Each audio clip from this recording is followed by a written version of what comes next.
ቻችሁ መሰለኝ ኢንሻአላህ ማገኝበት አጋጣሚ ካለ ኢንሻአላህ አገናኛችሁና ለሌላ ሰው ትምህርት እንዲሆን እናደርጋለን ኢንሻአላህ ዝም ብሎ ሰላምታ ብቻ ሳይሆን መልእክቱንም አስቀምጥ እንደዚህ ቲክቶክ ላይ ያወራው ነኝ ምናምን ብለ ለማስቀመጥ ሞክር ማለት ነው እንደዛ ይሻላል ማለት ነውና ደስ ይላል እንዳልኩ የሐኒፍ የሚባሉ አሉ ራሱ የሐኒፍ የሚባሉ ሱረቱል አሊ ኢምራን ምዕራፍ 3 ቁጥር 7 ላይ ኢብራሂም ይሁዳዊ ወይም ክርስቲያን አልነበረም ይላል ወደ ቀጥተኛ መንገድ የተዘነበለ ሙስሊም ነበረ ከአጋሪዎችም አልነበረ ነው የሚለው አየ ሙስሊም ቀጥተኛ መንገድ ብሎ ነው ያስቀመጠው በቀጥተኛ መንገድ የሚመራ ሙስሊም ነበረ ነው የሚለው ምንድነው የሚባለው ሐኒፍ የሚባለው ሐኒፍ ማለት ቀጥተኛ ማለት ነው ለምሳሌ በሱረቱ አሊ ኢምራን ምዕራፍ 3 ቁጥር 95 ላይ እንደዛ ነው አላህ እውነትን ተናገረ የኢብራሂም መንገድ ቀጥተኛ ሲሆን ተከተሉ ከአጋሪዎች አልነበረም ነው የኢብራሂም ፈለግ ተከትለው የሚሉ ዝርዮቹ በጥንት ጊዜ ሐኒፍ ይባሉ ነበረ የኦርቶዶክስ ሊቅ የነበረው ደብተራ ማነጸረ ታሶስ በተባለው መጽሐፋቸው ገጽ 16 ላይ በተመለከተው እንደዛ ነው ሐኒፋዊ ቅድመ እስልምና የነበሩ በአንድ አምላክ አማኝ አረባውያን አሕዛብን ያሳያሉ ነው የሚለው ከረሱል ሰለላሁ ዐለይሂ ወሰለም መላክ በፊት በቅዱስ ኤፍሬም ራሱ በ306 ላይ እስከ 373 የነበረ ነው ከየሱ ጓደኛ የነበረው አባ ሕርያቆስን ታውቃቸዋለህ እስማኤላውያን በቅዳሴ ማርያም ላይ ገጽ ላይ እንደዚህ ይላሉ ክፉዎች አይሁዳቸው ባለማወቃቸው የአምላክ አካል አንድ ነው የሚሉ በደለኞች የእስማኤል ወገኖች እንሰማቸዋለን ልቦናቸው ወገኖችን እነሆ እንሰማቸዋለን ልቦናቸውን ያሳወሩ ናቸው ብሎ ነው ያሰበው አንድ ብለው ያምኑ ነበር እስማኤላውያን ተብሎ ነው የሚባለው ይሄ ነገር ከየት መጣ ብለህ ስትል ኦሪት ዘፍጥረት ምዕራፍ 18 ቁጥር 19 ላይ ጽድቅንና ፍርድን በማድረግ የአምላክን መንገድ ይጠብቁ ዘንድ ልጆቹንና ከርሱ በኋላ ቤቱን እንዲያዝ አውቃለሁ ይህ አምላክ በአብርሃም ላይ የተናገረው ነው ሁሉ ያመጣ ነበር ስለዚህ በምንድነው ይሄ ነገር ያወቀው ሲባል ልጆቹን ያስተምር ነበር ኢብራሂም ልጆቹ እነማን ናቸው እዚህ ጋር የተባሉት ይስሐቅና እስማኤል ናቸው ስለዚህ እስማኤልም ይማር ነበር ያንን ተከትሎ ነው የሄደው ራሱ ማለት ነውና በኦሪት ዘፍጥረት 25:9 ላይ ልጆቹ ይስሐቅና እስማኤል ብሎ ነው የሚያስቀምጠው ማለት ነው ከዛ በኋላ ምንድነው ያለው ሱረቱ አንከቡት ምዕራፍ 29 ቁጥር 1 ላይ ሰማይና ምድር የፈጠረ ፀሐይና ጨረቃን የገራ ማን እንደሆነ በተጠየቃቸው በእርግጥ አላህን ይሏል ታዲያ እንዴት ይመለሳሉ እያለ ይናገራል በሱረቱ ዙሩፍ ምዕራፍ 43 ቁጥር 28 ላይ በዝርዮቹ ውስጥ ይመለሱ ዘንድ ቀሪ ቃል እናደረግን አለ አሃ ቀሪ ቃልና አላህ አድርጓል አው ምን የሚለው ፈጣሪ አንድ ነው የሚለው ነገር ያውቃሉ ቁረይሾች ለዛ ነው ሱረቱ በቀራ ምዕራፍ 2 ቁጥር 128 ላይ ጌታችን ሆይ ለአንተ ታዛዦች አድርግ ከዘሮቻችንም ለአንተ ታዛዦች ህዝቦች አድርግልን ብለው ኢብራሂምና እስማኤል ዱዓ አድርገው ነበር ከዛስ ምንድነው ያለው ሱረቱ በቀራ ምዕራፍ 2 ቁጥር 129 ላይ ዱዓ ሲያደርጉ ጌታችን ሆይ በውስጣቸው ከነርሱ የሆነ መልእክተኛ በእነርሱ ላይ አንቀጾችህን የሚያነብላቸው መጽሐፍና ጥበብን የሚያስተምራቸው ከክህደትም የሚያጠራቸው ላክ አንተ አሸናፊና ጥበበኛው አንተ ብቻ ነህና አሉ አዩ ነቢያት ስለነበሩ እስማኤልም ኢብራሂም ነብይ ስለነበሩ የሆነ ሰዓት ላይ በኩፍርና በሽርክ እንደሚጨማለቁ ነብይ ስለሆኑ ስላወቁ ምን አደረጉ ምን አሉ ከክህደት የሚያጠራቸውን ላክ አንተ አሸናፊና ጥበበኛ ነህ ብለው እንትን ብለው ነበር አላህ ከዛ ምን አለ ሱረቱ በቀራ ምዕራፍ 2 ቁጥር 151 ላይ በውስጣችሁ አላቸው አሁን ቁረይሾችን ከናንተ የሆነ በእናንተ ላይ አንቀጾቻችንን የሚያነብላችሁና ከክህደታችሁ የሚያጠራችሁ መጽሐፍና ጥበብን የሚያስተምራችሁ ታውቁ ያልነበራችሁትን የሚያሳውቃችሁ የሆነ መልእክተኛ ላክን አለ አላህ ማንን ነው የላከው አኺ አቡ መርየም መልእክተኛ ማንን የላከው ከክህደት የሚያጠራ ማንን ላካ አላህ በትንቢቱ መሰረት ነብያችንን አይደል እየተሰማው አይደለም መሰለኝና ከዛ አንፃር ነው ራሱ ማለት ነውና ረሱል ሰለላሁ ዐለይሂ ወሰለም የሆነ ሰዓት ላይ በሐዲስ እንደዛ ነው ያሉት እኔ አላህ ዘንድ የነቢያት መደምደማ ሆኜ ተጽፌያለሁ አዳም ጭቃ ሆኖ ሳለ እንኳን ነብይነቴ ተወጥኖ ነበረ ስለዚህ ጉዳይ ነግራቸዋለሁ እኔ የኢብራሂም ልመና የኢሳ ብስራትና የናቴ ህልም ነበርኩኛል ስለዚህ ረሱል ሰለላሁ ዐለይሂ ወሰለም እንደሚመጡ አስቀድመው ኢብራሂም ዱዓ ነበሩ የኢሳ ብስራት ነበሩ የናታቸው ህልም ነበሩ የኢሳ እንትን ሱረቱ ሷፋት ምዕራፍ 60 ቁጥር 6 ላይ ታገኘዋል የመርየም ልጅ ኢሳ ሆይ ኢሳም እንደዚህ ያለ የእስራኤል ልጆች ሆይ እኔ ከተውራት በፊት ያለውን የማረጋግጥ ሰውን ከኔ በኋላ በሚመጣ መልእክተኛ ስሙ አህመድ በሆነ የማበስር ሲሆን ወደ እናንተ የተላኩኝ የአላህ መልእክተኛ ነኝ ባለ ጊዜ አስታውስ ይላል። የእናቴ ህልም ነበርኩኝ ማለት ምን ማለት ነው ሲባል የሆነ ሐዲስ ላይ ደግሞ ምን አሉ? የአላህ መልእክተኛ እናት እርሷን በወለደች ጊዜ የሻም ቤተ መንግስት የሚያበራ ብርሃን አየች ይላል። ለዛ ነው ከዛ አንጻር ነው። እና ስለዚህ የኢብራሂም ልመና የኢሳ ብስራትና የእናቴ ህልም ነኝ ያሉት ማለት ነው። ከዛ አንጻር ነው። ይሄን ይመስላል። ጀዛኩሙላሁ ኸይር። ኢንሻአላህ እናወራለን። 2% ነው። አፍወን እንግዲህ ለወጣ ነው ስልኬ ሊዘጋብኝ ነው። ማብራት የለም ደግሞ ሰክቼ እንዳላወራ ችግር የለውም። ጥያቄ ያላችሁ ሰዎች ኮሜንት ስለማላይ ግቡ። እሺ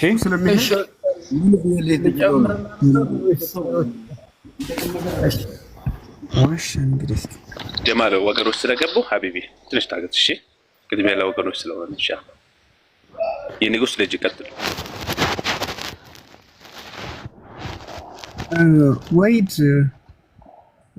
ማለቴ ምንድነው? አሁን አብርሃም ጤና ይስጥልኝ የንጉስ ልጅ ኖር ብያለሁ ከመቀመጫዬ። እንዴት ነህ? ቆይ ምንም አይደለም። እንዴት ነህ? ደህና ነህ? ደህና ነኝ። ቤተሰብዛን ምን ይምጣልህ? ሻይ ቡና መጀመሪያ እስቲ ፉት በልና። ኦኬ ደስ ያለን አምጣልኝ። እሺ በቃ በኔ ወጪ። ኦኬ እሺ ዘለን ስላልክ ነው ቸኩላል እና ተረጋግተህ እንድታወራኝ ስለፈለኩኝ ነው። እሺ ተረጋግተህ ስታወራኝ ደስ ይለኛል። ያው ምንም ችግር የለም። ቀጥል። ልቀጥል? አዎ ቀጥል፣ ችግር የለውም። ማለት አብርሃምን ከእስልምናው ጋር አያይዘህ እያወራህ ነበረ እና ማን ነበረ ልጁን እስማኤልን ቁጭ ብሎ ሲማር ነበር ከአብርሃም ስር ነው ቁጭ ብሎ ሲማር የነበረው ስለ እስልምና። እንደዚያ ነው ሐሳቡ። ሲያስተምረው ነበር ነው አይደል የሚለው የእንትኑ ላይ ባይብል ላይ ያስተምረው ነበር ይላል። ምን ያስተምረው እንደነበረ ባይብላችሁ አይናገርም። ዘፍጥረት 18:19 ላይ ጽድቅና ፍርድን በማድረግ የአምላክን መንገድ ይጠብቁ ዘንድ ልጆቹንና ከእርሱ በኋላ ቤቱን እንዲያዛውቃለሁ። ይሄ የአምላክ በአብርሃም ላይ የተናገረው ነገር ሁሉ ያመጣ ዘንድ አለ ይላል። ያ ምንድነው?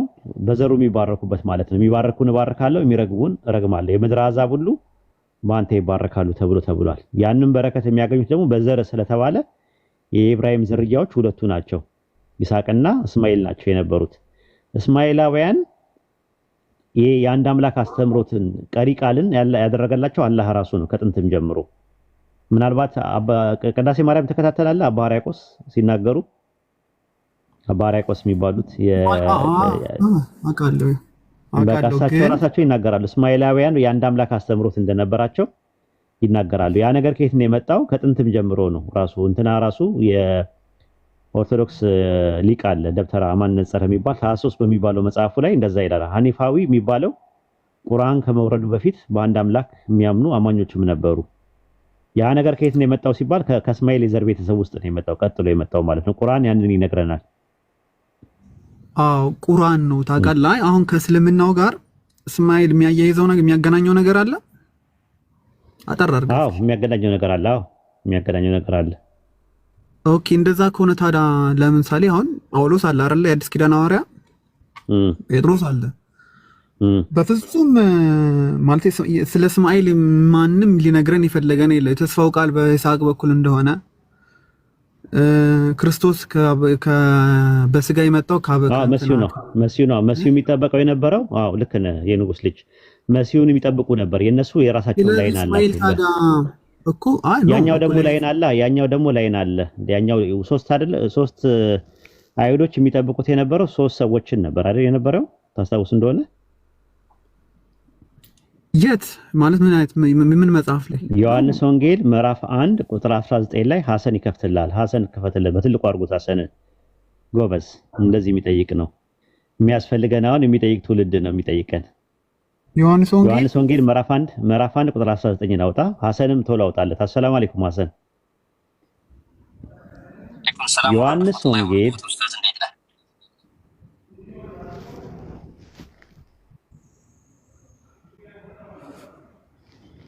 እዚህ ጋር ያው አይሁድም አንተ ማነ ብለው ይጠይቁት ዘንድ ከኢየሩሳሌም ካህናትና ሌዋውያን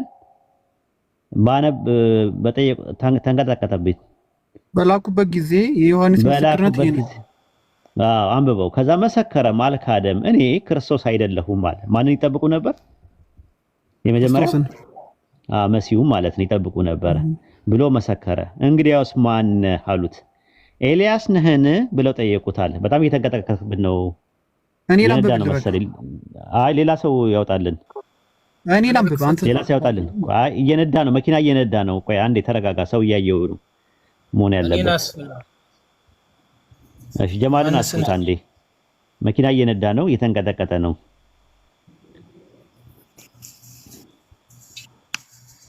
ዮሐንስ ስንት ነው?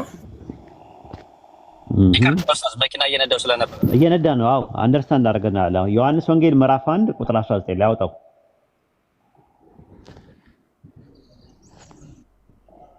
ኦኬ ጥሩ። አሁን እዚህ ጋር ተከታተለኝ። አይሁድም አንተ ማነህ ብለው ይጠይቁት ዘንድ ከኢየሩሳሌም ካህናትና ሌዋውያን በላኩት ጊዜ የዮሐንስ ምስክርነት ይህ ነበር። መሰከረም አልካደም፣ እኔ መሲሁ አይደለሁም፣ እኔ ክርስቶስ አይደለሁም ብሎ መሰከረ። እንግዲያስ ማን ነህ? ኤልያስ ነህን ብለው ጠየቁት። አይደለሁም አለ። ከዛ ቀደም ሶስተኛ ሰው ጠየቁት። ነብዩ ነህን? አይደለሁም ብሎ መለሰ። እንግዲያስ ማን ነህ? ለላኩ መልስ እንድንሰጥ ለራስ መልስ ምን ትላለህ? እርሱም ነብዩ ኢሳይያስ እንዳለ የጌታን መንገድ አቅኑ ብሎ በምድረ በዳ የሚጮህ ሰው ድምፅ እኔ ነኝ አለ።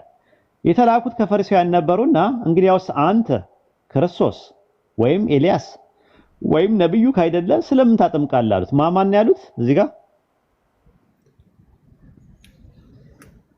ተከተል የንጉስ ልጅ ማን ነው የሚጠብቁት የነበረው? ሶስት ሰዎች ንገረኝ። ኤልያስ አንድ፣ ክርስቶስ ሁለት፣ ነብዩ። አዎ ኤልያስ ማለት ሁለተኛ ነገሥት ምዕራፍ 2 ቁጥር 11 ላይ ኤልያስ በእሳት ሰረገላና በእሳት ፈረስ ወደ ሰማይ ካረገ በኋላ ትንቢተ ሚልክያስ ምዕራፍ 4 ቁጥር 5 ላይ ደግሞ ታላቁ የሚያስፈራው የዮድሄቫፌ ከመምጣቱ በፊት ነብዩ ኤልያስን እልክላቸዋለሁ። ኤልያስ ይመጣል ብለው ተስፋ ያደርጉ ነበረ። ቀጥሎ ደግሞ መሲህ የሚባል አለ። መሳያ ወይም ደግሞ መሺያህ የሚባለው ወይም ደግሞ ክርስቶስ የሚባል አለ። እሱንም ይጠብቁ ነበረ። መዝሙረ ዳዊት 2:2 ላይ ታገኘዋል። ሶስተኛው ነብዩ የተባለው ሌላ የሚጠበቅ አለ። ወይም ተብሎ ሶስት የሚጠብቁት ሰዎች አሉ። ይሄ ነብዩ የተባለው ማን ነው እኮ ንገረኝ። አይ ነብዩ የተባለው ማን ነው? የቱ ጋር ነው ትንቢታቸው?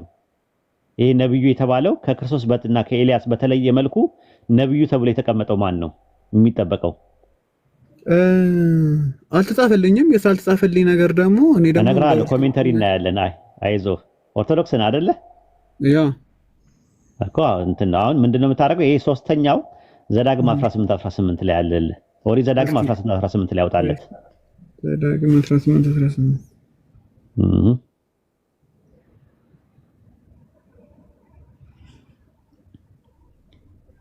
ይታያል። 18 ላይ ከወንድሞቻቸው መካከል እንዳንተ ያለ ነብይ አስነሳላችኋለሁ፣ ቃሌን በአፉ አደርጋለሁ፣ ያዘዝኩትን ሁሉ ቃል ይነግራችኋል አለ። ዮሐንስ ወንጌል 1:23 ላይ ያለው አይሁዶች ይጠብቁት የነበረው ነብይ ዘዳግም 18 ላይ ነው ብለው ነው ያስቀመጡት የእናንተ ኮሜንታተሮች። እኮ ማን ነው የሚለው መጀመሪያ እንመጣበታለን። ግን ሶስተኛ የሚጠበቅ ነብይ ነበረ። መጀመሪያ ኤልያስ፣ ከዛ በኋላ መሲሁ እኮ ኤልያስ እንመጣለና እኮ ነገረ የሚመጣ ይጠብቃሉ ነው። አሁን የሚጠብቁ አለ። ከምን መካከል ይላል እዚህ ጥቅስ ላይ ዘዳግም 18 ላይ ከወንድሞችሽ መካከል እንዳንተ ያለ ነብይ አስነሳለሁ፣ ቃሌንም በአፉ አደርጋለሁ፣ ያዘዙትን ሁሉ ቃል ሁሉ ይነግራቸዋል። ከማን ወንድሞች መካከል ነው የሚመጣው? ታሪኩን ከፍ ለማንበብ ይኖርብናል። እንደዛ ከሆነ አንብቦ ችግር የለውም። ግን ከማን ወንድሞች መካከል ነው የሚመጣው? የማን ወንድሞች ናቸው? ከማን ወንድሞች መካከል ነው የሚመጣው? ከ18 ከላይ አንዳንድ ብለህ ስታነበው ስለ ሌዋውያን ካህን ነው የሚያወራው። አይደለም እሱ ላሳየህ። ሐዋርያት ሥራ ምዕራፍ አይ ቲንክ ምዕራፍ 7 ላይ ገባ 7:36 ላይ እሺ 36 እና 37 ላይ ታገኘዋለህ ለማን እንደሆነ። እሺ ይህ ሰው በግብፅ ምድር አለ። ይህ ሰው የሚለው ሙሴ ነው። ቁጥር 35 ላይ ማየት ትችላለህ። ሙሴ በቁጥቋጦ በታየው በመልአኩ እጅ እግዚአብሔር ሹምና ቤዛ አድርጎ ላከው። ይህ ሰው ማለትም ሙሴ በግብፅ ምድር በኤርትራ ባህር በምድረ በዳ ዓመት ድንቅና ምልክትን እያደረገ አወጣቸው። ይህ ሰው አለ ለእስራኤል ልጆች እንዲህ አላቸው፣ እግዚአብሔር ከወንድሞቻችሁ አላቸው እንደኔ ያለ ነቢይ ያስነሳላችኋል፣ እርሱን ስሙት ያላቸው ሙሴ ነው አለ። ለእስራኤል ልጆች ምን አላቸው? ከወንድሞቻችሁ አለ። አሁን ለእስራኤል ልጆች ወንድሞቻቸው እነማን ናቸው ብለህ መፈለግ ነው ያለብህ። መጽሐፉ እንዲናገር መፍቀድ ነው ያለብህ። ኦሪት ዘዳግም እዛው መጽሐፍ ላይ ምዕራፍ 4 ምዕራፍ 2 ቁጥር 4 ላይ ወደ ኋላ ልመለሳለሁ። ወንድሞቻቸውን ልናገኝ ወንድሞቻቸውን እንድናገኝ ነው። እሺ ወንድሞቻቸውን እንድናገኝ ነው። አይ ለእስራኤል ወንድሞች ነው። ለእስራኤል ልጆች ወንድሞቻቸው እነማን ናቸው የሚለውን ነው። እሺ ኦሪት ዘዳግም ምዕራፍ 2 ቁጥር 4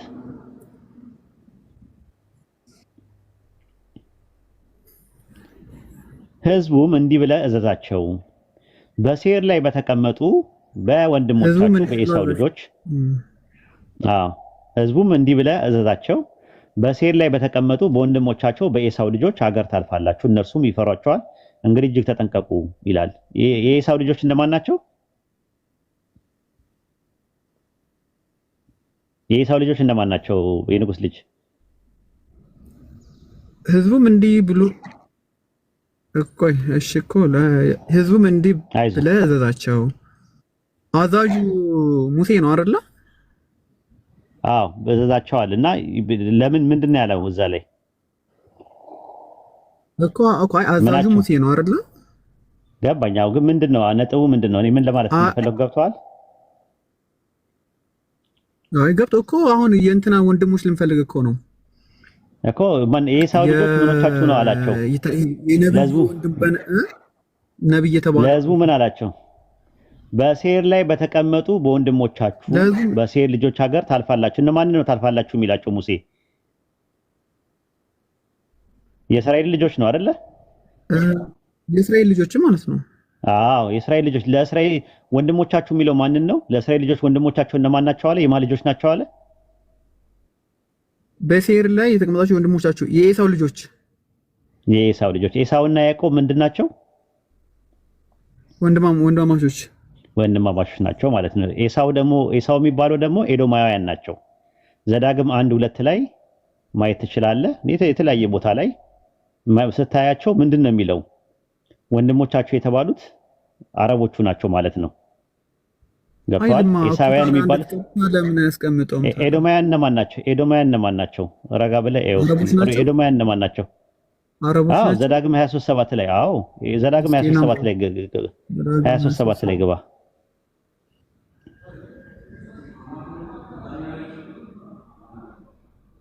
ዘዳግም 23:7 አሁን እያሳየው ያለው እስራኤልና እንትን ኤዶማውያንና እስራኤላውያን ወንድማማቾች መሆናቸው ነው። ዘዳግም 23:7 ላይ ኤዶማዊው ወንድምህ ነውና አትጸየፈው አለ። ምን ነው አለ? የእስራኤል ወንድም ማን ነው? ኤዶማዊ ነው አለ። ኤዶማዊ ወንድም ነው። አላገኘነውም እኮ ቆይ እንጂ ተረጋጋ እንጂ። ትንቢት እኮ ነው ትንቢት ነው። ኦሪት ዘኍልቍ 20 መጀመሪያ ወንድሞቻቸውን እናገኘው። ኤዶማውያን ምን እንደሆነ አስረግጠ ከነገርከኝ በኋላ ኤዶማውያን ማን እንደሆነ ደግሞ ይነገራል። ኦሪት ዘኍልቍ ምዕራፍ 20 ቁጥር 14 ላይ ኦሪት ዘኍልቍ ምዕራፍ 20 ቁጥር 14 ላይ ምዕራፍ 20 ቁጥር 14 ላይ ኦሪት ዘኍልቍ ምዕራፍ 20 ቁጥር 14 ላይ ሙሴ ከቃዴስ ወደ ኤዶምያስ ንጉስ መልእክተኛ እንዲህ ብሎ ላከ። ወንድም እስራኤል እንዲህ ይላል። ወንድም እስራኤል አለ። ስለዚህ ኤዶማውያን ለእስራኤላውያን ወንድማማቾች ናቸው። ግልጽ ነው።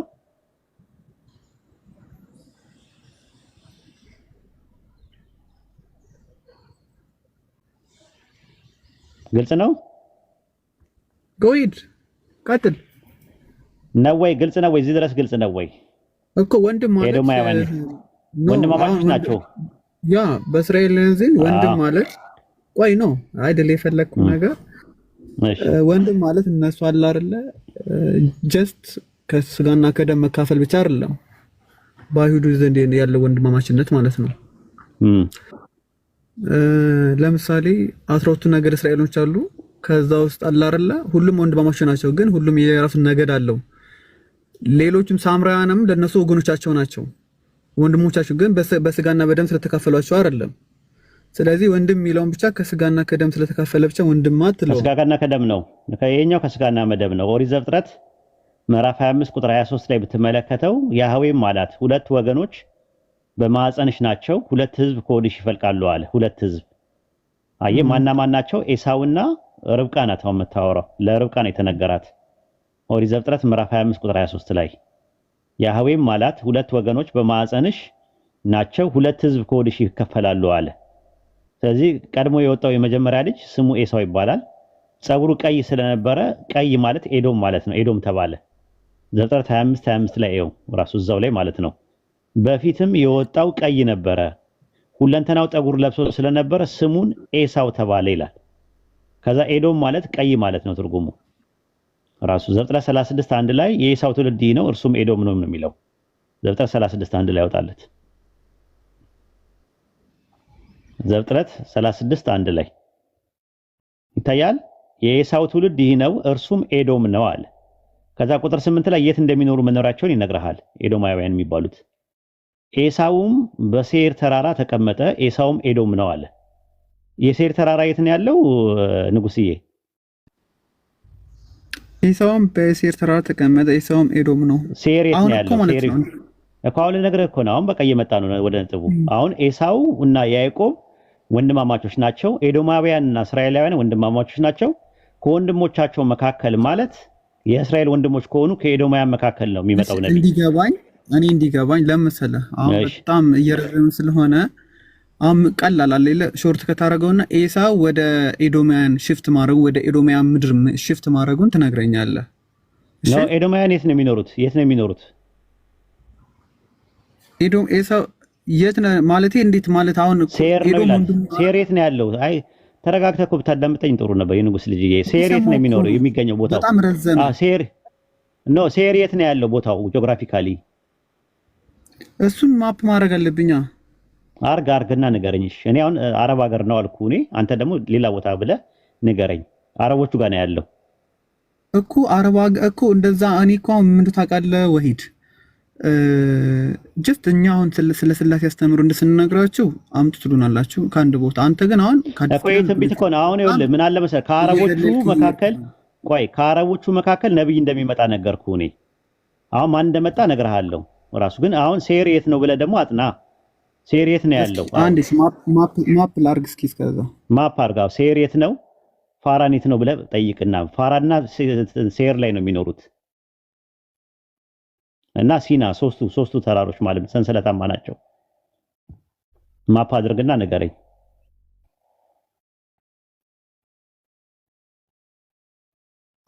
ኖማዲክ አረቦች ናቸው ራሱ።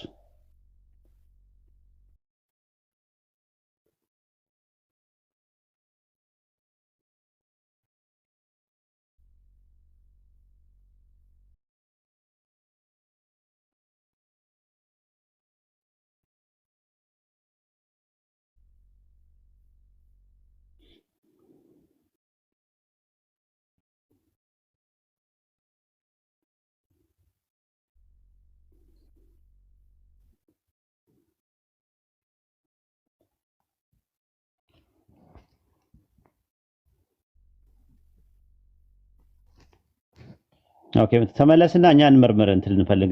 አሳዩት እስቲ። ፓራን፣ ሴርና ሲና ሳውዲ አረቢያ ውስጥ ነው ያሉት ሶስቱም ደግሞ እስማኤላውያንና ኤዶማውያን ተጋብተው ነው አረቦች የሚባሉት።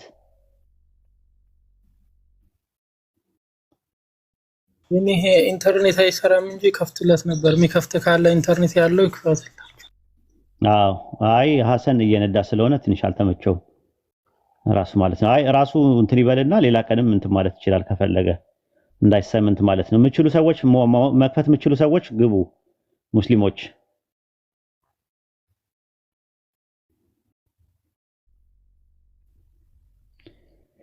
ሴር፣ ሲና፣ ፓራን የሚባሉ ተራሮች ሶስቱም ያሉት ሳውዲ ውስጥ ነው።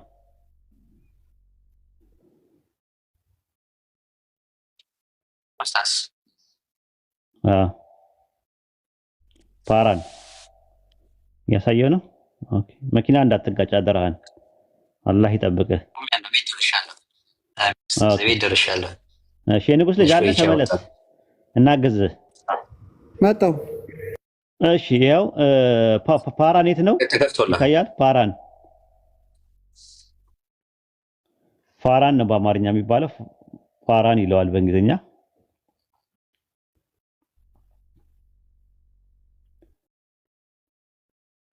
ዴዘርት ኦፍ ፋራን ይባላል። አረብ ማለት ዴዘርት ማለት ነው በነገራችን ላይ ምድረ በዳ ማለት ነው። እሺ ለወደፊቱ ማለት ነው። አረብ ማለት ምድረ በዳ ማለት ነው ትርጉሙ። እስቲ ያዙልኝ። አረብ ማለት ምን ማለት ነው ተብላችሁ ብትጠየቁ ሲምፕሊ ምድረ በዳ ዴዘርት ማለት ነው። በረሃማ ማለት ነው። የበረሃማ የሚኖሩበት አካል እስማኤላውያንና ኤዶማውያን የሚኖሩት እዛ ነበረ በፓራ ምድረ በዳ እና ባይብል ራሱ የሪፈረንስ ስትመለከቱት መካና ኢጃዝ በሚባል አካባቢ ላይ ነው ያለው ፓራን በሁለቱ መካከል ኤንድ ጄሮም ሪፖርት ባደረጉት ፓራን ወዝ ዘ ሲቲ ፓራ ዴዘርት ኢን አረቢያ ዴዘርት አለ። አረቢያ ውስጥ ነው ያለችው አለ። ሳውዘርን የሆነ ሳውዝ ኢስት የሆነው ፓርት ፓራን የምትገኘው ተራራ ወዛው ነው ብሎ ነው ያስቀመጡት። ፓራን፣ ሲና እና ሴር ሰንሰለታማ ተራሮች ሆኖ አረቢያ ውስጥ ነው አረብ ውስጥ ነው ያሉት። ግልጽ ነው የንጉስ ልጅ? እሺ አይ ነው ልጠይቅ እስኪ ማለቴ ፋራን አረብ ብለህ ዝም ብለህ ኮንክሉድ ከምታደርገው ስፔሲፊክ ፎቶውን ንገረን። ፋራን ከመካ ስንት ኪሎ ሜትር ነው ርቀቱ? ወይስ መካ ውስጥ ፋራን ስንት ኪሎ?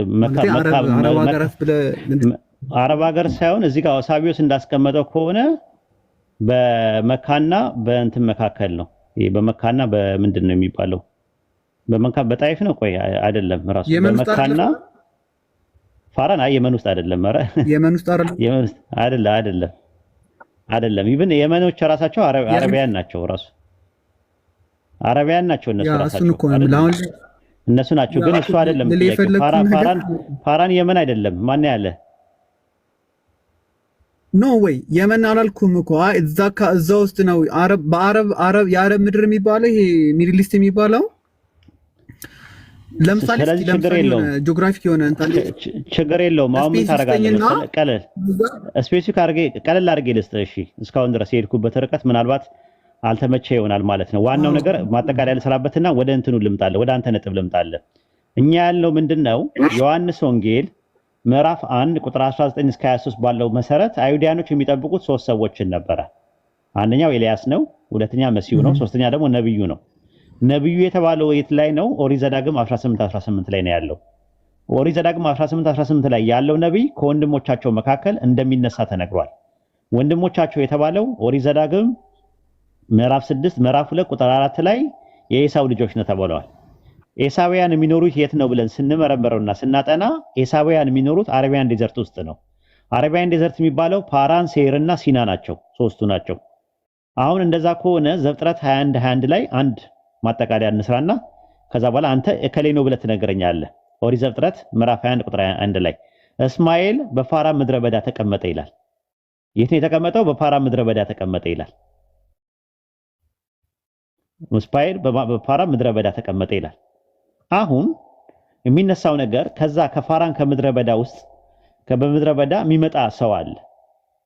የሚመጣው ሰው ማን ነው? ዕንባቆም ምዕራፍ 3 ቁጥር 3 ላይ ቅዱሱ ከፋራን ተራራ ይመጣል ይላል። ስለማን ነው የሚያወራው? የንጉስ ልጅ ቅዱሱ ከፋራን ተራራ ይመጣል ይላል። ማን ነው ይሄ ቅዱስ የተባለው?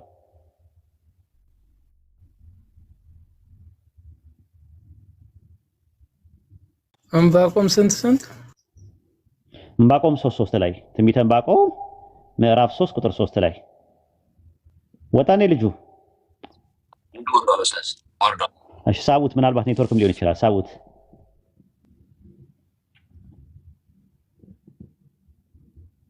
ዋናው ጮማው የሆነ እኮ ነው ላይ ነው ይወጣብን። ዋናው ጮማው ላይ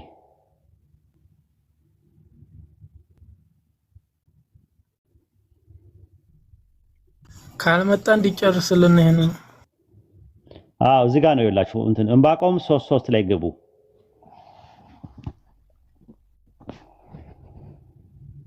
ዕንባቆም 3:3 ላይ ቅዱሱ ከፋራን ተራራ ይመጣል። ቀዱሽ በሚል መነሻ ቀጥ ያለ ሚል አለ እና ይላል መጀመሪያ ምንድነው አምላክ ከቴማን ይመጣል፣ ቅዱሱም ደግሞ ከፋራን ተራራ ይመጣል። ቴማን መዲና ናት። ሬቨሌሽን ነው የሚያሳየው። ቅዱሱ ከፋራን ተራራ ይመጣል። ገባችሁ? ከዛ በኋላ ምንድነው ቅዱስ የሚባል ነገር ሰው ቅዱስ ይባላል ካላችሁኝ፣ አዎ ሁለተኛ ነገሥት ምዕራፍ 4 ቁጥር 9 ላይ ምን ተብሏል? ኤልሳ ራሱ የአምላክ ሰው ቅዱሱ ተብሏል። ቅዱስ ተብሏል። ቀዱሽ ተብሏል። ስለዚህ ይመጣል ተብሏል። ቅዱሱ ከፋራ እና ማን ነው የመጣው? የመጣውን ንገሩን። እኛ ረሱል ሰለላሁ ዐለይሂ ወሰለም ናቸው የመጡት ብለን እናምናለን። አይ ከላይ ነው የመጣው የሚል ነገር ደግሞ ደሊል አምጡ። ደሊል እስከዛ ቦታ ላይ የመጣ ነብይ ካለ የሚጠበቅ። ኦኬ እሺ፣ ሌላ ሰው አስገቡ። ኡስታዝ ጀማል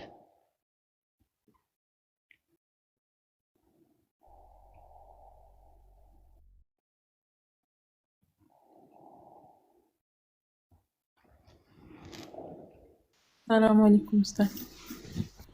ወአለይኩም አሰላም ወራህመቱላሂ ወበረካቱ። ልጠይቅ እኔ? እሺ ጠይቂ። እሺ ኢየሱስ ምድር ላይ ሳለ አምላክ ነበረውና አምላኬ እያለ እዚህ ያመልከው ነበረ። ያው እናንተ መዳን መዳን ከአይሁድ ነውና እኛ ለምናውቀው እንሰግዳለን እናንተ ለማታውቁት ትሰግዳላችሁ ሲል ያው ኦልሬዲ ይሰግድለት ነበር ማለት ነው። እና ደግሞ ራእይ 3:2 ላይ ራሱ አይደለ ስራህ በአምላኬ ፊት ፍጹም ሆኖ አላገኘሁትም ብሎ ያለው ራእይ 3:2 እና እዚህ ሲፈጽም የነበረውን አምልኮ እዛም ይፈጽመዋል ማለት ነው። አዎ ሰማይ ላይ ሆኖ ሰማይ ላይ ሆኖ አምላክ አለው ኢየሱስ ማለት ነው። ኢየሱስ አምላክ አንድ አምላክ ነው ያለው ማለት ነው። አምላኩ ሰማይ ላይ ሆኖ አምላክ አለው ማለት ነው። ያንን ነው የሚናገረው ራእይ ዮሐንስ ምዕራፍ 3 ቁጥር 2 ላይ ራእይ ዮሐንስ 3:12 ላይ ስትመለከቱ ራእይ 19 ላይ ስትመለከቱ አምላካችን ይላል ኢየሱስ። ምናችን? አምላካችን እያለ ነው የሚናገረው። ከመጀመሪያው ጀምሮ ብታዩ መዝሙረ ዳዊት ምዕራፍ 65 ቁጥር 2 ላይ ስጋ ሁሉ ጸሎትን ወደምትሰማ ወደ አንተ ይመጣል አለ። ስጋ ሁሉ ይላል። ስጋ ማለት ምን ማለት ነው ሲባል የቁርበትና የቆዳ ክፍል ብቻ አይደለም፣ ሰው ማለት ነው ራሱ። ለምሳሌ ኤርሚያስ 32:27 ላይ እኔ አለ ፈጣሪ የስጋ ሁሉ አምላክ ያህዌ ነኝ አለ። የስጋ ሁሉ አምላክ ካለ የሁሉም ነገር አምላክ ነው። መዝሙረ ዳዊት ምዕራፍ 40 ቁጥር 7 ላይ መሲሁ ምን አለ? እነሆ መጥቻለሁ፣ እነሆ መጣው፣ እነሆ በመጽሐፍ ጥቅልል ስለኔ እንደተጻፈ አምላኬ ሆይ ፈቃድህን ለማድረግ ወደድኩኝ አለ ይላል። አምላኬ ሆይ መዝሙረ ዳዊት ምዕራፍ 40 ቁጥር 7 ላይ አምላኬ ሆይ አለ መሲሁ። ዕብራውያን 10:7 ላይ ምን ይላል? በመጽሐፍ ጥቅልል ስለኔ እንደተጻፈ አምላኬ ሆይ ፈቃድህን ላደርግ መጥቻለሁ አልኩ ይላል። መሲሁ አምላኬ ሆይ ብሎ በትንቢት መነጽር ራሱ እንደሚናገር ይናገራል። አምላክ በሚለው ቃል ላይ ከ የሚለው ሳድስ ወደ ኬ ሐምስ እናመጣው። ኬ በሚለው ውስጥ የእኔ የሚል አለ። በግሪከኛው ሙ ይለዋል። ሙ ማለት እኔ ማለት ነው፣ የእኔ አምላክ ማለት ነው። ማርቆስ ወንጌል ምዕራፍ 15 ቁጥር 34 ላይ ስትመለከቱ በ9 ሰዓት ኢየሱስ ኤሎሄ ኤሎሄ ላማ ሰበክታኒ ብሎ በታላቅ ድምጽ ጮኸ፣ አምላኬ አምላኬ አንተ እኔን ለምን ተውከኝ? ማይ ጋድ ዋይ ሃቭ ዩ ፎርሳከን ሚ? አንተ እኔን ለምን ተውከኝ? አንተ ትመለከቻለሽ አሲ አንተ እኔን ስለምን ተውከኝ? አምላኬ አምላኬ የኔ አምላክ ማይ ጋድ ሙ የእኔ ኢየሱስ በባለቤት ሁለተኛ መደብ አንተ የሚለውን ኢየሱስ በባለቤት ሁለተኛ መደብ ላይ አንተ የሚለውን አንዱ አምላክ ሲሆን በተሳቢ ደግሞ መደብ እኔ የሚለው ራሱን ነው። ተውከኝ የሚል ደግሞ ተሻጋሪ ግስ አለ፣ ትራንሲቲቭ ቨርብ የሚባለው ማለት ነው። በባለቤትና በተሳቢ መካከል ደግሞ ከገባ አንድ አምላክና ኢየሱስ ሁለት የተለያዩ ማንነትና እምነት ናቸው። ለዛ ነው ዮሐንስ ወንጌል ምዕራፍ 20 ቁጥር 17 ላይ ወደ አምላኬና ወደ አምላካችሁ አርጋለሁ አለች። ወደ የሚል መስተዋድድ አለ። ኢየሱስና አምላክን መነጠሉ ራሱ በሰዋሰው አወቃቀሩ የተለያየ ነው አይደል? ቴዎን ሙ አምላኬ የኔ አምላክ እያለ የሚናገርበት ማለት ነው። ምናልባት ወደ አምላኬና ወደ አምላካችሁ ስለሚል የኢየሱስ ክርስቶስ አምላክና ወደ አምላካችን አላለም ይላሉ አንዳንዴ። ኖ እንደዛ ማለት አይጠበቅበትም። ኦሪት ዘፍጥረት ምዕራፍ 43 ቁጥር 23 ላይ እርሱም አላቸው ሰላም ለእናንተ ይሁን፣ አትፍሩ፣ አምላካችንና የአባቶቻችሁ አምላክ ማለት ነው። ዮሴፍ ወንድሞቹን እና አባታቸውን አካቶ አምላካችሁ ከማለት ይልቅ አምላካችሁና የአባታችሁ አምላክ ብሎ ነው ያስቀመጠው። ኦሪት ዘፍጥረት 43:23 ላይ ልዩነት የለውም። ከተባለም ደግሞ ኢየሱስ አምላካችን ያለበት ጥቅስ አለ ወይ ብለን ስንል አዎ አለ። እንዳደነግጡ ክርስቲያኖች ራዕየ ዮሐንስ ምዕራፍ 19 ቁጥር 5 ላይ ራዕየ ዮሐንስ ምዕራፍ 19 ቁጥር 5 ላይ ድምጽም እንዲህ ሲል ከዙፋኑ ወጣ። በዙፋኑ መካከል ያለው በጉ ነው የሱ ድምጽ። ባሪያዎች ሁሉ እርሱን የምትፈሩ ታናናሾች ታላላቆች ሆይ አምላካችንን አመስግኑ። ምናችንን? አምላካችንን አመስግኑ። ሰማይ ላይ ኢየሱስ አምላካችን እያለ ይናገራል። ምናችን? አምላካችን እያለ ይናገራል። ራዕየ ዮሐንስ ምዕራፍ 3 ቁጥር 2 ላይ ራዕየ ዮሐንስ ምዕራፍ 3 ቁጥር 2 ላይ ለፊላደልፊያ ይመስለኛል ኤጲስቆጶስ ወይ ተሳስቻለሁ። እሱ ቁጥር 2 ላይ ምን ይላል? ስራህ በአምላኬ ፊት ፍጹም ሆኖ አላገኘሁትምና። አምላኬ ማንን ነው አምላኬ የሚለው? ሰማይ ላይ ማለት ነው። ሰማይ ላይ ኢየሱስ አምላኬ ይላል። ቁጥር 12 ላይ ነው ራዕይ 3:12 ላይ ድል የነሳው በአምላኬ መቅደስ አምድ እንዲሆን አደርጋለሁ፣ ወደፊትም ከቶ ከዚያ አይወጣም። የአምላኬ ከተማ ስም ማለትም ከሰማይ ከአምላኬ ዘንድ የምትወርደው አዲሷ ኢየሩሳሌም አምላኬ የአምላኬ መቅደስ አምላኬ እያለ አራት ይጠቀማል። በአምላኬ መቅደስ የአምላኬ ስም የአምላኬ ከተማ ስም እያለ ይናገራል። ከዛ ከላይ ደግሞ አምላኬ ይላል ራዕይ 3:2 ላይ። ስለዚህ በአጠቃላይ አምላኬ እያለ ይናገራል ማለት ነው ኢየሱስ ማለት ነው። አምላክ ካለው ማንን ነው የሚያመልከው የሚል ነገር ጥያቄ ይነሳል። ዮሐንስ ወንጌል ምዕራፍ 4 ቁጥር 22 ላይ ግባ። ዮሐንስ ወንጌል ምዕራፍ 4 ቁጥር 22 ላይ እናንተ የማታውቁትን ታመልካላችሁ። አማርኛው ያው ስግደት ነው የሚለው፣ እንግሊዝኛው ወርሺፕ ነው የሚለው።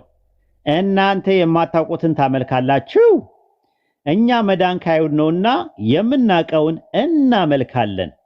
ነገር ግን በእውነት አምላኪዎች አብን በመንፈስና በእውነት የሚያመልኩበት ጊዜ ይመጣል፣ አሁን ሆኗል አለ። አብ ሊያመልኩት እንደነዚህ ያሉትን ይፈልጋልና አለ። ስለዚህ አሁን ጊዜው ነው፣ እያመለኩት ነው አብን ነው እየተናገረ ያለው። እናመልካለን። ምን ላለን? እናመልካለን። ሰማይ ላይ ምን እየሰራ ነው? አሲ ታውቂያለሽ? ዕብራውያን 8:2 ላይ ያወጣላት እንዳትስቁ። ዕብራውያን 8:2 ላይ ሰማይ ላይ ምን እየሰራ እንዳለ ታውቃላችሁ? አሁን ስራው ይታያችኋል። ምን ይላል? ማን ነው? ራዕይ ነው የገባው ለካስ። ይቅርታ ዕብራውያን 8:2 ላይ እኔ ነገር ተክሳትኩኝ። ዕብራውያን ምዕራፍ 2 ቁጥር 8 ላይ መልካም የመቃጠል ዘመን እንግዲህ ታች እንግዲህ አለቀላችሁም እያያችሁ ገቡበት። እኔ የለሁበትም። ምን ይላል እዚህ ጋር ዕብራውያን 8:2 ላይ ዕብራውያን ምዕራፍ 8 ቁጥር 2 ታያችሁ። እርሱ የመቅደስና የእውነተኛይቱ ድንኳን ማለትም የሰማይ አገልጋይ ነው ይላል። እዛ እያገለገለ ነው ያለው። ማሲ አገልጋይ ነው ይላል። አትሪዮጎስ አምላኪ ነው ይላል። ሰማይ ላይ ኢየሱስ ምን እያደረገ ነው ያለው? እያመለከ ነው ያለው። መዝሙረ ዳዊት ዕብራውያን 9:1-9 ላይ እስቲዩ ዕብራውያን 1:9 ላይ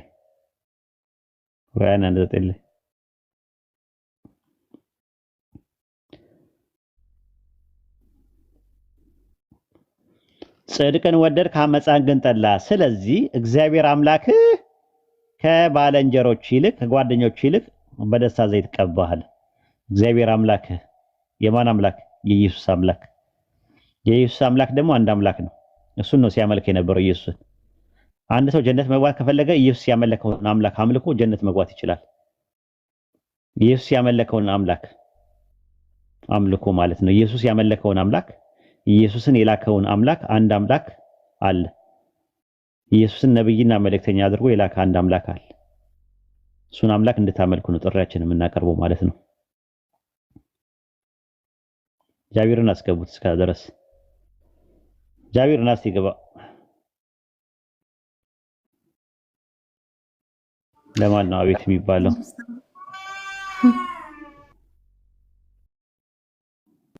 ጨርሳችሁ ነው ይጠይቅ ትጠይቂያለሽ? አዎ ግቡ። ከስር ምጽፉ ልጆች ግቡ። በስጋ ነው አለው በመለኮት አምላክ ነው ግልጽ ነው አልሽ። ነይ ግቢ። እርግጠኛ ነኝ። ሰላም አለይኩም ኡስታዝ። ወአለይኩም ሰላም ወራህመቱላሂ ወበረካቱ። ሙስሊም ነሽ? ኧረ እኔ ክርስቲያን ነኝ፣ ግን ብዙ ይተከታተላል። ከዛ ጥያቄ ነው የምጠይቅ። እኔ ሶስት አምላክ ነው የምለው። እንደ ሶስት አምላክ ሆነ? እኔ የሚያምነው አንድ አምላክ ነው። ከዛ ይሄ ጥያቄ ግራ ገባኝ። ድንግል ማርያም የወለደችው አምላክ ነው ወይስ ሰው ነው የወለደችው? አላነበብኩትም ክታም፣ ግን ግራ ገባኝ። እንደዚህ በሚዲያ ላይ እነሱ የሚሉሽ ማለት እነሱ እንደሚሉሽ ከሆነ ማንን ነው የወለደችው? ድንግል ማርያም ምንን ነው የወለደችው ይሉሻል?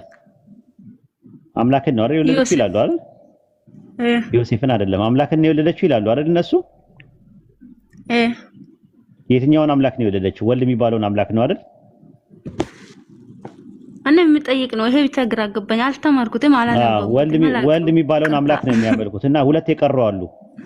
አብና መንፈስ ቅዱስ የሚባሉ አሉ። ያልወለደቻቸው አሉ። አምላክ ሆኖ ግን ያልወለደቻቸው አሉ። ሁለት አብና መንፈስ ቅዱስ የሚባሉ አሉ። እግዚአብሔር አብና እግዚአብሔር መንፈስ ቅዱስ የሚባሉ አሉ። ጋድ ዘ ፋዘር እና ጋድ ዘ ሆሊ ስፒሪት የሚባሉ አሉ። ሁለት የቀሩ አሉ ያልወለደቻቸው። እሷ የወለደችው አንደኛውን ነው የወለደችው ከሶስቱ አንዱን። ኦኬ እሺ፣ እንደ ሶስት አምላክ እናምናለን። እኔ እንጃ እኔ ምን አውቃለሁ ብለሽ ነው? አንድ አምላክ ነው እኔ የማውቀው። ኢየሱስን የላከው ብቻ ነው አንድ አምላክ። እኔ ሲሄንም ግን ሶስት አምላክ ነው የምለው። እዚህ እንትን ላይ አሁን ገስት ላይ ስንት ሰው ነው ያለው? ገስት ላይ አሁን እዚህ የምናወራው ላይ ገስት ላይ ያለው ስንት ሰው አለ? ቁጠሪን እስቲ። 5 ሰዎች አለን። በአካል ስንት ነን? 5ታችን 5 አይደል? አካላችን ብዙ ስለሆነ ነው 5 ሰው አለ ብለሽ የምትይው አይደል? አዎ። ሰማይ ላይ 3 አካል ካለ ስንት አምላክ ነው የሚኖረው? 3 አካል ካለው ስንት አምላክ ነው የሚኖረው? 3 አካል ከቆጠርሽ በኋላ ስንት አምላክ አለ ብለሽ ታያለሽ? ከዛ በኋላ 3 ካረግሽ በኋላ በአካል 3 ካረግሽ በኋላ ስንት አምላክ አለ ብለሽ ታስቢያለሽ ሰማይ ላይ? እኔ እንጃ።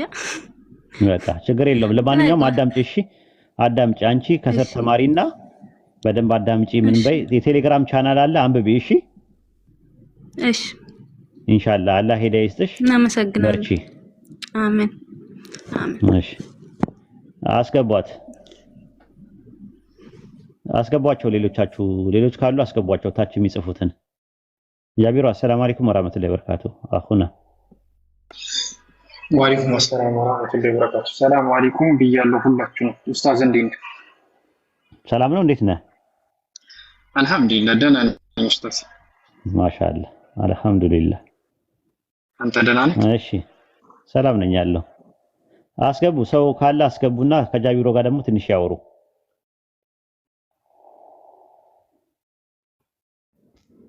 አስገቡ ሰው ካለ።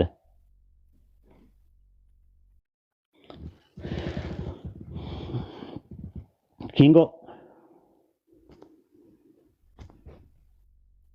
አሰላሙ አለይኩም። ወአለይኩም ሰላም ወራህመቱላሂ ወበረካቱ። ሙስሊም ነህ? አዎ። ክርስቲያኖችን ነው የፈለግነው። እንትን በል በኋላ ትጠይቃለህ ኢንሻአላህ። ታገሳ እንዴ። ክርስቲያኖች ካላችሁ ግቡ። አሲ ተመለሰልሽ ጥያቄው በደንብ በአግባብና በስርዓት? ከበቂ በላይ ነው ኡስታዝ። ሹክራን። ልድገምህ አንድ። እሺ ቀጥይ። እንግዲህ ጥያቄ የሚጠይቁት ከሌለ አንቺ ጠይቂና ኪንጎ ይጠይቅና ከዛ እንትን አለ። ክርስቲያኖች ካላችሁ ግን ስላሉ እንትን በሉት። አይ ቲንክ ጃቢር ስላለ ጃቢርም ይመልስላችኋል። ይሄ እንትኑ ማለት ነው የሥላሴ ጉዳይ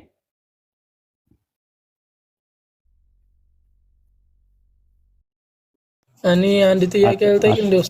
አትሳደቡ፣ አላህን ፍሩ ፕሊዝ። አትሳደቡ፣ ኮሜንት ላይ አትሳደቡ። ባለጌ ሰው ከገባ ለአድሚን ስጡ ሐሳቡን። አትመላለሱ። ሐራም አለይኩም። እሺ አሲድ አንድ ጨምሪና ከዛ በኋላ ኪንግ ያወራና ጀማል ይቀጥላል። እሺ ይሄ አምላክ በስጋ ሞተ የሚሉት ነገር ማለት ነው ኡስታዜ። አምላክ ከጅምሩ ስጋ ነው እንዴ? መንፈስ ነው ሲሉን አልነበረም ኡስታዝ? እግዚአብሔር መንፈስ ነው ሲሉ ሰምቼ።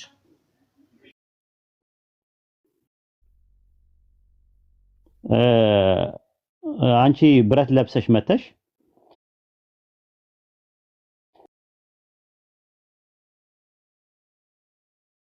መንፈስ የሆነ ደግሞ የማይታይ የማይዳሰስ የማይጨበጥ ረቂቅ ከሆነ ሊደበደብ አይችልም። የማይደበደብ ከሆነ ምኑን ነው የደበደቡት? ድራማ ነው ወይ? ስለዚህ አምላክ አይደለም የተደበደበው። አንቺ ብረት ለብሰሽ ብረቱን ቢቀጠቀጥ አንቺ የማይሰማሽ ከሆነ ውስጥ ከሆነ ያለሽው ዋጋ የለውም ራሱ ማለት ነው። ግን አሁን በስጋ ምን ማለት ነው? በስጋ ማለት ምን ማለት ነው የሚለውን እንረዳው። ሮሜ 9:5 ላይ ክርስቶስ በስጋ መጣ አለ። በመጣ በስጋ መጣ አለ። ሮሜ 1:3 ላይም በስጋ ከዳዊት ዘር ተወለደ ይላል።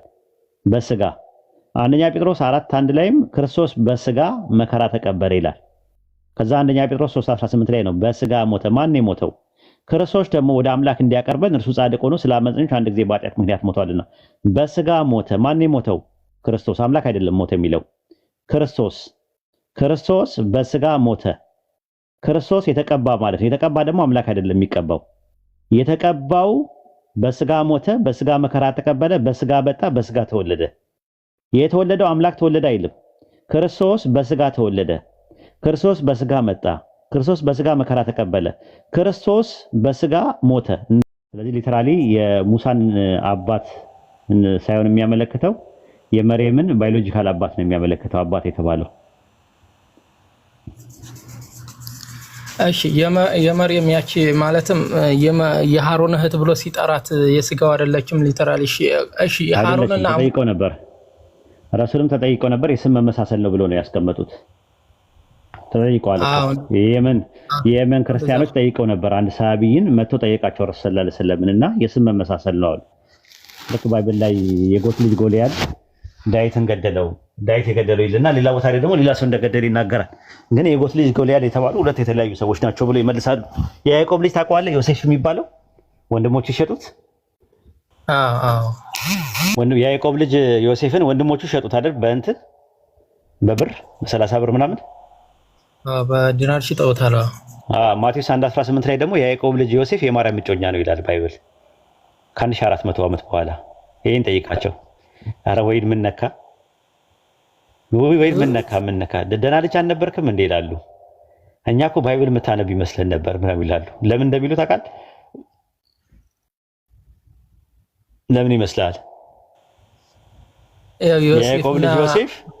የያዕቆብ ልጅ ዮሴፍ የማርያም እጮኛ ነው ይላል ማቴዎስ 1:18 ላይ። ኦኬ ሊተራሊ ነው የማን ነው? የያዕቆብ ልጅ የ1400 ዓመት ልዩነት አላቸው። የ1400 ዓመት ልዩነት አላቸው እና ምን ነካ ወሂድ ይላሉ። ምን ነካ ወሂድ? የያዕቆብ ልጅ ዮሴፍ የተባለው በዛ ዘመንና እዚህ ጋር ደግሞ የማርያም እጮኛ የተባለው የያዕቆብ ልጅ ዮሴፍ የተባለው ሁለት የተለያዩ ምንድናቸው ሰዎች ሆነው የስም ምንድነው? ኦኬ መመሳሰል በቃ እንደዛ ማለት ነው። ከዛ አንፃር ነው የሚታየው ማለት ነው። ስለዚህ እዚህ ጋርም ሃሩን የተባለ ሁሉ የሙሳ ወንድም ሃሩን ነው የሚለው ነገር ኮንክሉዥን ያደረገው ፋላሲ ኦፍ ኢኩዌሽን ይባላል።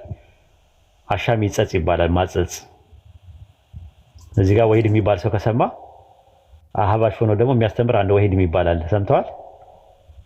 አህባሽ ሆኖ የሚያስተምር ወሂድ የሚባል አለ። ለወሂድ ረድ ተሰጥቶታል ሲባል ኮምፓራቲቭ ሪሊጅን ላይ ያለውን ወሂድ የምታስብ ከሆነ አንተ ምንድነህ? ቂቢነህ ተብለህ ነው የምትባለው። ከእሱን የስም መመሳሰል ነው፣ ሞክሼ ነው። ልክ እንደዛ ማለት ነው። ኦኬ አመሰግናለሁኝ። አላህ ይጠብቅህ። ምንም አይደል። ቁጭ በል አትነሳ። አሚን አሚን። ሰላም እንዴት ናችሁ? ዞብል ሰላም ወሂድ እንዴት ነህ? ሰላም ነን አለን አልሐምዱሊላህ። ሄግል ግባ መግባት ትችላለህ። ጥያቄውን ጨርሷል እሱ። ያላለቀ ጥያቄ ከሆነ ደሊል የምትፈልግ ከሆነ ግባ አስገቡት። ሄግልን እስከዛ ድረስ ዞብል ይጠይቃል። እሺ አሁን እስልምና ላይ ከማነባቸው ነገራቶች ላይ አንድ ቀድር ስለሚባል ነገር አነበብኩኝና ኤቭሪቲንግ ሁሉም ሀፕን የሚያደርገው ኦልሬዲ ሪትን ሆኖ ተቀምጧል የሚል ነገር ምልከታ ያለው ነገር ነውና ያ ነገር ከነጻ ፍቃድ ጋር አይጋጭም ወይ? በእስልምና ያለው እይታ እንዴት ነው የሚለውን ነገር ጠይቅ ነበር። አይጋጭም። ለምሳሌ ይሁዳ ኢየሱስን በ30 ብር አሳልፎ የሰጠው በገዛ ፈቃዱ ነው አይደል? በፍሪ ዊሉ ነው አይደል? ሐዋርያት ሥራ 1 ላይ እንደዛ ነው የሚለው በገዛ ነው አይደል? ይሁዳ ኢየሱስን አሳልፎ እንደሚሰጠው አስቀድሞ ተጽፏል ወይስ አልተጻፈም?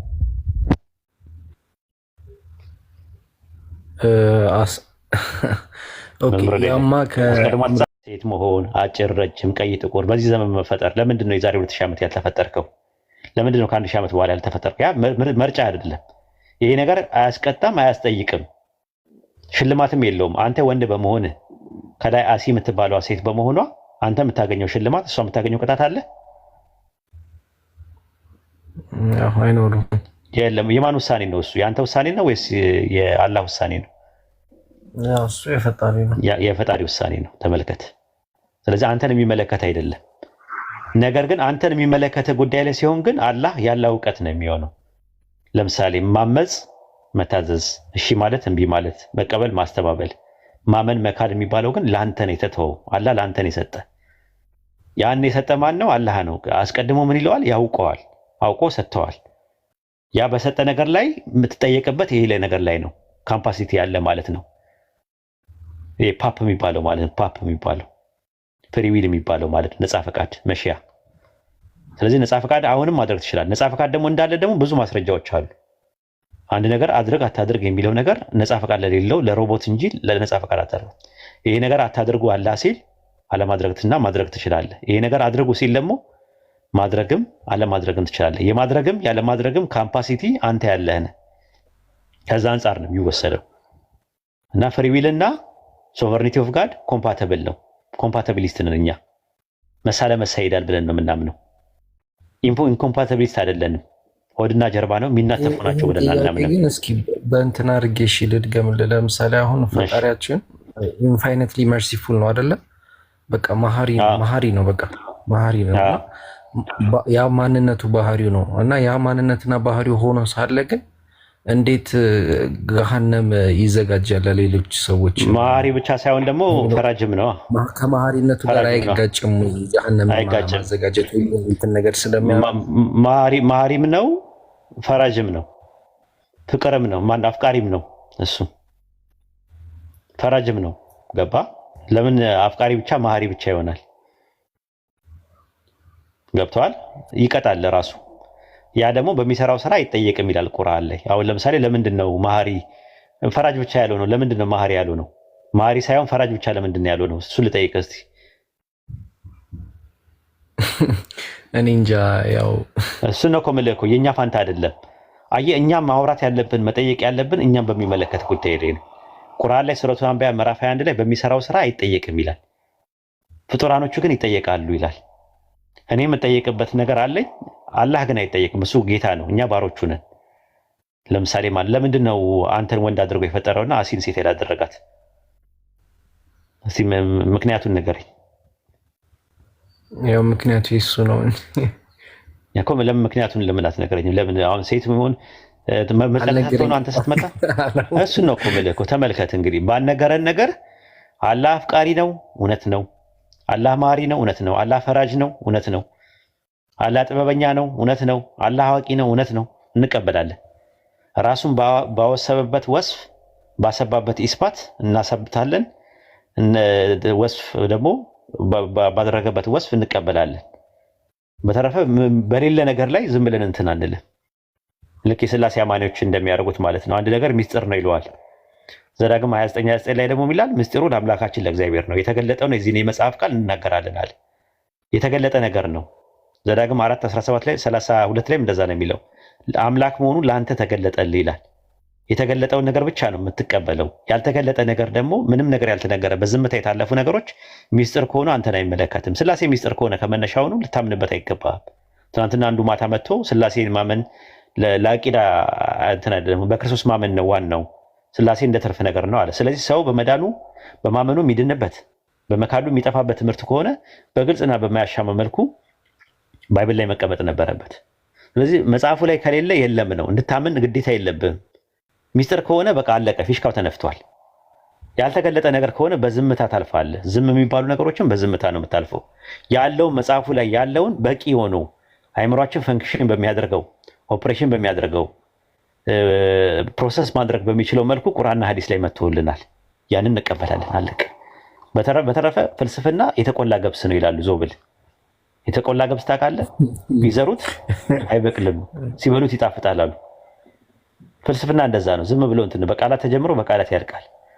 ጥቅም የለውም። አፕላይድ ኖሌጅ አይደለም ራሱ። ፍልስፍና አያስፈልግም እያልኩኝ አይደለም፣ ግን ምንድነው ልትበላው ነው፣ ልትዘራው አይደለም የሚገባው፣ ልትበላው ነው። ቆሎ ታውቃለህ? እንትን ገብስ ታውቃለህ? ገብስ ተቆልቶ ምናምን ነገር መብላት ነው እንጂ ያለበት ትዘራዋለህ ወይስ ትበላዋለህ? ትበላዋለህ እንጂ አትዘራውም። አሁን እንደዛ ማለት ነው። ፍልስፍናም እንደዛ ነው። ፍልስፍና ማጣጣም ነው ያለብህ። ሲጣፍጡት ፍልስፍና የተቆላ ገብስ ነው፣ ሲበሉት ይጣፍጣል አለ። መብላት ብቻ ነው ያለብህ። ፊሎሶፊ አይምሮ ማሰራት ፈንክሽን ማድረግ ነው ያለብህ አላህ ስለፈጠረል።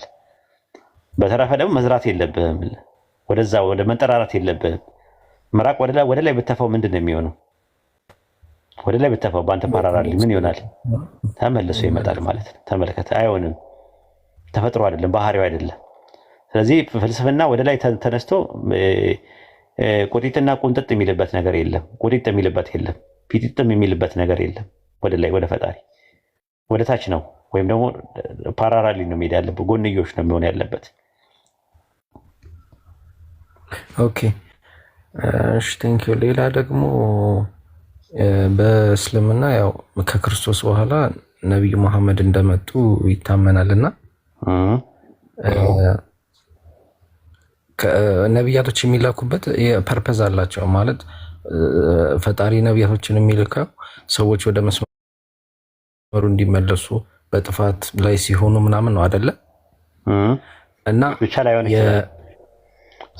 ይችላል ራሱ ኖርማሊ ለማስጠንቀቅም ሊሆን ይችላል፣ ለማጽናትም ሊሆን ይችላል። አሁን ለምሳሌ ምን ልበልህ፣ አንድ ነቢይ ፓራራሊ ሊላኩ ይችላሉ። ተከታታይ 2-3 ነቢዮች በአንድ ሊላኩ ይችላሉ። ራሱ እንዲህ አይነት ነገሮች ሊኖሩ ይችላሉ። ከመንገድ አሁን መጥምቁ ዮሐንስ ለምንድን ነው የመጣው? ሰዎች ከመንገድ ወጥተው ነው? ለማስጠንቀቅ።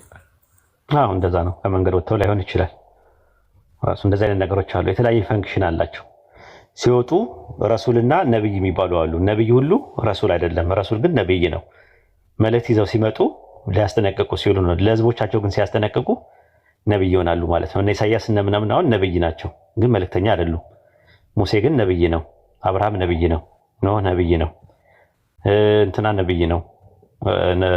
ኢየሱስ ነብይ ነው። መልእክት ይኖረዋል፣ ሪሳላ ሲኖረው ማለት ነው። መልእክት ይዘው ሲመጣ መልእክተኛ ይሆናል። ሪሳላ ሲወርድለት ሪሳላ ረሱል ይባላል። ነብይ ለመሆን ግን ነበ ነው የሚመጣለት። ወሬ ነው፣ የሩቅ ነገር ወሬ አላህ ያናግረዋል በተለያየ መልኩ። በራእይም ሊሆን ይችላል፣ ከግርዶሽ በስተኋላም ሊሆን ይችላል። ወይም ደግሞ መልእክተኛ መልአክን ይልክና ያናግረዋል ማለት ነው። ይሄ ይመስላል። ይሄን ዴፊኒሽን አላወኩም ነበር፣ ሁለት አይነት እንዳለ ለዛ ነው። እና ኦኬ አሁን ተረድቻለሁ። ግን ጀስት ከነብዩ መሐመድ በኋላ እኔ አንድ ሳያወራ ስልክ ገባብኝ። አንድ ሳያወራ እሺ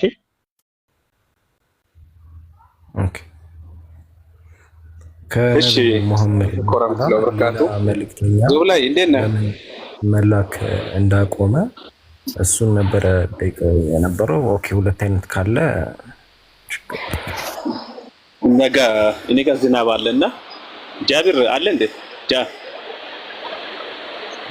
አለው ሰላም አለይኩም ወራህመቱላህ። ወአለይኩም ሰላም ወራህመቱላህ። ዞብል እንዴት ነህ? አማን ነው አለው። እስልምና እንድትቀበል ያስገደደ ሰው አለ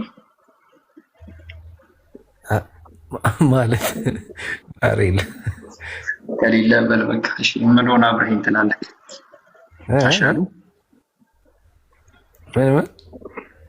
እምለውን አብራሂም በል ያስገደደክ ሰው ከሌለ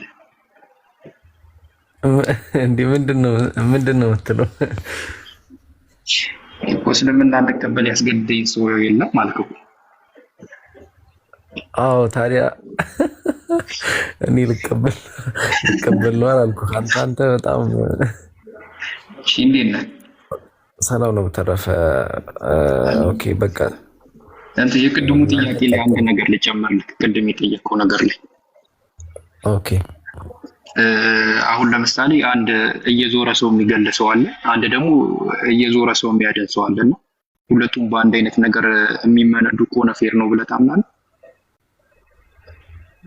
የሚገድለውም የሚያድነው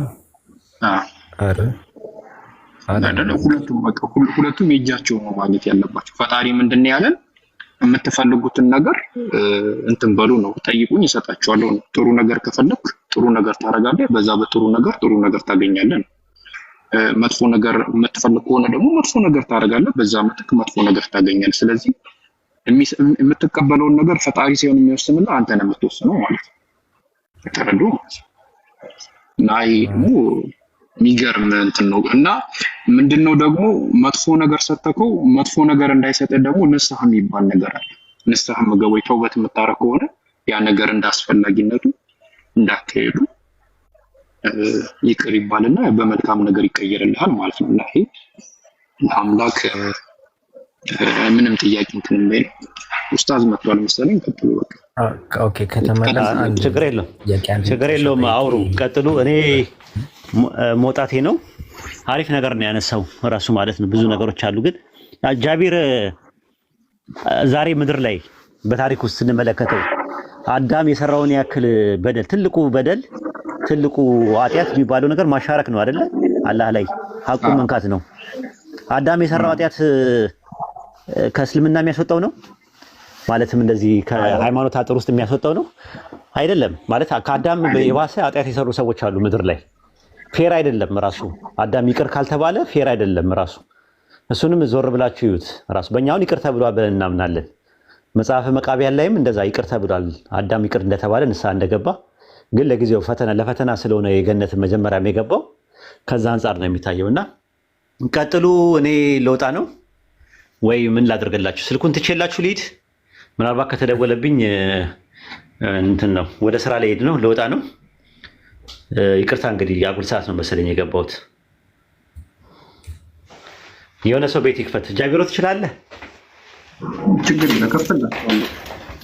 በቃ ጃቢሮ ጋር ሂዱ እስቲ ተሰብሰቡና ኢንሻአላህ ጃቢሮ ጋር ሂዱ። እኔ እንትን ልበል ኢንሻአላህ። ጀዛኩሙላህ ኸይረን ጀዛ ላደረጋችሁ ጅሁድ አላህ ይቀበላችሁ።